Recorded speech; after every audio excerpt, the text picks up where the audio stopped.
Qu'est-ce qui s'est passé ce jour-là? En fait, on était en fin de mission. On avait fait, c'était une mission de reconnaissance longue. On était en reconnaissance motorisée au Nord Mali. Ça a duré une semaine.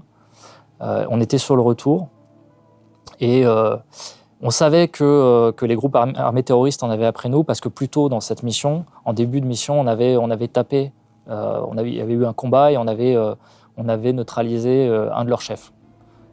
C'était un coup de chance, on était tombé dessus et on l'avait neutralisé. Et on avait poursuivi la mission et sur le retour, en fait, on savait qu'ils voulaient se venger. On avait vraiment pris toutes les mesures, on changeait d'itinéraire, on faisait des contre-embuscades, des faux bivouacs, etc.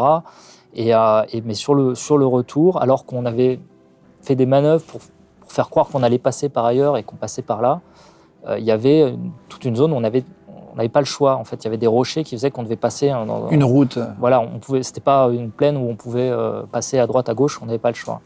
Et donc à cet endroit-là, ils avaient mis un piège. Et on sait que c'était pour nous parce qu'après coup, en analysant la scène, on a vu des traces de pas qui avaient toute fraîche. À peine une heure, quoi. Et donc ils ont mis un piège explosif avec une mine anti-char